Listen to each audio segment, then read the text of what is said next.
यहाँ पे एक माफिया था जिसने बकायदा मेरे खिलाफ एक मुहिम चलाई और मुझे हरेस करने के लिए मुझे उन्होंने टारगेट किया। इवन के बहुत सारी चीजों को मेरे फ्रेंड्स को अप्रोच करके उनके घरों तक घुस आए और उन्होंने समझा शायद ये पाकिस्तान है और यहाँ पे उनकी बदमाशी चलेगी और यहाँ पे वो मुझे तो पहुंच लेंगे या कुछ भी कर लेंगे या मैं उनसे डर जाऊंगी, खाइफ हो जाऊंगी। उनका बुनियादी मकसद था मुझे डराना, मुझे मतलब मेंटली डिच करना, मुझे हरेस करना।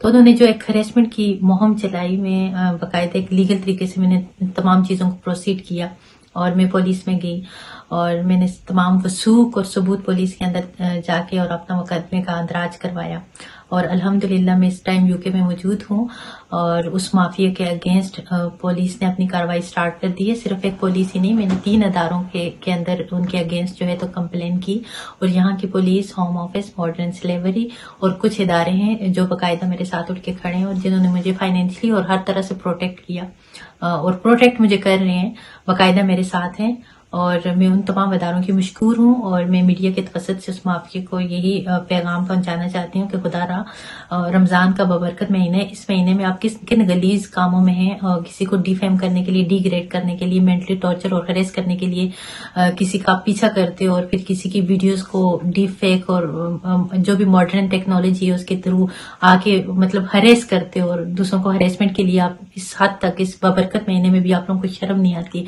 आप हो तो मुसलमान, हो तो पाकिस्तानी, ये जो भी लोग करें ये सारे के सारे पाकिस्तानी हैं जो कि यहाँ पे मुकीम हैं और कुछ पॉलिटिकल पार्टियों के साथ भी उनका ताल्लुक है। इंशाल्लाह पुलिस जब इन्वेस्टिगेट करेगी और जब यहाँ का मीडिया और चीज आप भी इन्वेस्टिगेट करेंगे और जब पब्लिक के सामने चीजें आएंगी तो फिर ये किसको मुंह दिखाएंगे। इनको शर्म नहीं आती, इस तरह की बेशर्मी वाले काम इन्होंने इस तरह किए हैं।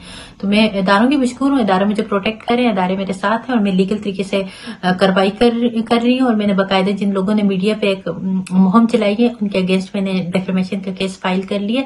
बहुत जल्द रिजल्ट इंशाल्लाह मीडिया पे भी आ जाएगा और आप सब लोगों के सामने आ जाएगा, ये लोग बच नहीं सकेंगे इंशाल्लाह। अच्छा, आपके ऊपर जिन लोगों ने कुछ लोग हैं उनका ये कहना है कि आपने उनके पैसे देने हैं तकरीबन 5,500 देने नहीं थे, चोरी किए उन्होंने। जी, वो ये कह रहे हैं कि आपने उनके 5,500 पाउंड चोरी किए और इस वजह से ये कि आपने पैसे वापस नहीं कर रही और इसलिए वो आपके खिलाफ वो पैसों की रिकवरी चाहते हैं। क्या आपने पैसे देने हैं किसी के? पहली बात तो ये कि अगर मैंने किसी के पैसे चोरी किए होते या किसी के मैंने पैसे देने होते तो उनका एक लीगल राइट था कि वो पुलिस के पास जाते और बाकायदा मुझ पे एक केस फाइल करते और पुलिस मुझसे आके उनके पैसे ले लेती या उनके पास कोई वसूख होता, कोई सबूत होता, कोई सीसीटीवी फुटेज होता। ये तो एक फेक और बेबुनियाद और एक झूठा प्रोपेगेंडा है कि पैसे देने और पैसे लेने और पैसे का मामला और इसका मामला है। अगर ऐसा ही मामला था तो मैं आज पुलिस के पास क्यों गई हूँ? आज मैंने सारे प्रूफ, सारे सबूत पुलिस को क्यों दिए? मतलब कि पुलिस क्यों उन्होंने मुझे पैसे दिए थे या कहाँ से मैंने पैसे चोरी किए? किसी के पैसे चोरी करना या उठा के भागना ये चीजें बहुत आसान है। मतलब खुदारा अल्लाह से डरो यार, इस तरह की फेक एलिगेशन क्यों लगा रहे हो? और बाकी थी ना वकार जो मेरे दोस्त हैं वो भी आपसे बात करेंगे और आपको इस मामले में डिटेल से बताएंगी कि उन्होंने उसको भी अप्रोच किया और मेरे दोस्तों तक आए हैं और उनके जो वो थे बयानात थे वो बदलते रहे। किसी को कहते हैं रॉबरी की है, किसी को कहते हैं पैसे लेके भाग गए, किसी को क्या। जाएं आप पुलिस के पास जाएं, जाके पुलिस से मुझे वो करें। अभी भाग नहीं, छुप के हैं कहीं पे